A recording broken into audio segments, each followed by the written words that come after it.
যে লোকটি জাল টানছে মনে হচ্ছে সে রশি টানছে, আর সেই রশিতে গেঁথে আছে অসংখ্য মাছ।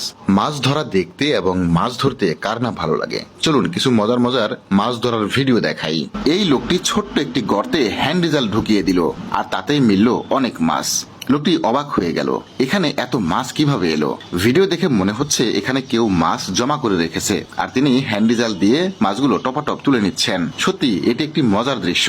হাতে ঝুড়ি নিয়ে এই লোকটি দৌড়াচ্ছে কেন জানেন? ছোট্ট একটি খালের মতো যেখানে পানিগুলো নামছে এবং সেখানে অনেক মাছ জড়ো হয়ে আছে। লোকটি এত মাছ দেখে হতভম্ব হয়ে গেছে। 24 ঘন্টা যে জায়গাটিতে পানি নামে সেই জায়গাটিতে অনেক মাছ জড়ো হয়ে আছে। লোকটি দ্রুত জাল ফেললো এবং সে দেখতে পেল যে অনেক মাছ এখানে লাফাচ্ছে। লোকটি ধীরে ধীরে জালটি তোলার চেষ্টা করলো। দেখতে পেল যে জালে এত বেশি মাছ ধরা পড়েছে যে জীবনে সে জাল দিয়ে এত মাছ কখনো ধরেনি। মাছগুলোর সাইজও বেশ বড়। একসাথে এত মাছ দেখে লোকটি দিশেহারা। এখানে ধীর গতিতে পানি নামছে, জমে আছে অনেক মাছ। দেখুন কি পরিমাণ মাছ এখানে জমা হয়ে আছে। মাছ ধরার মানুষই এখানে নেই, না হলে এত মাছ এখানে কিভাবে জড়ো হয়ে থাকে। ব্রিজের নিচে অল্প পানি। লোকটি মাছ ধরার আশায় এখানে জাল ফেললো। জাল ফেলার পর কিছুক্ষণ পরেই সে বুঝতে পারলো যে এখানে অনেক মাছ রয়েছে।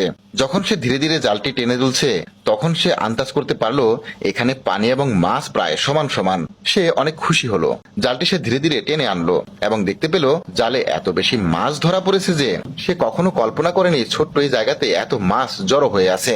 উন্নত বিশ্বের ছোট ছোট খালের পাড়গুলো বাধাই করা থাকে যাতে খালের পাড়গুলো ভেঙে না পড়ে, আর এই সমস্ত খালে সারা বছর পানি প্রবাহিত হয় যেখানে অসংখ্য মাছ থাকে।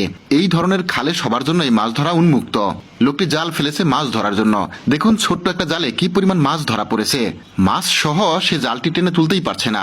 অবাক করা বিষয় হচ্ছে বাংলাদেশে অনেক ধরনের খাল রয়েছে, কিন্তু সরকারের পক্ষ থেকে এভাবে পরিকল্পিতভাবে খাল কখনো বাধাই করা থাকে না। সবসময়ই এই নালা দিয়ে পানি প্রবাহিত হয়, জমে থাকে অনেক মাছ। এই লোকটি প্রতিদিনই আসে মাছ ধরার জন্য। আজও সে জাল ফেলেছে। দেখুন ছোট্ট একটা জালে কি পরিমাণ মাছ ধরা পড়েছে। এরকম ছোট্ট জালে এত মাছ ধরা পড়লে কার না ভালো লাগে। ব্রিজের নিচে হাঁটু সমান পানি, অল্প স্রোতে অনেক মাছ খেলা করছে। সেখানে এসে লোকটি জাল ফেললো। দেখুন এখানে কত মাছ। লোকটি মাছ দেখে হতভম্ব। দ্রুত সে জাল টানা শুরু করলো। সত্যি এটি একটি মজার দৃশ্য। ইরি ধানের বীজতলার জমি। এই জমিটি বিলের পাশেই রয়েছে। অল্প বৃষ্টিতেই জমিটি ডুবে গেছে। বীজতলার ফাঁকে ফাঁকে জমে আছে অনেক মাছ। মজার ব্যাপার হচ্ছে এই মাছ ধরার জন্য কোনো ব্যবস্থাপনা নেই।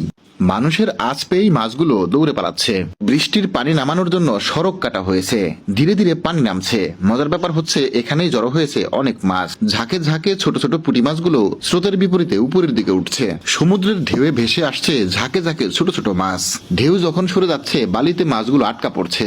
আর সেই মাছ ধরার জন্য এত মানুষের উপস্থিতি। বিনা পরিশ্রমে মাছ ধরা সাগরের পাড়ের মানুষদের নতুন অভিজ্ঞতা নয়।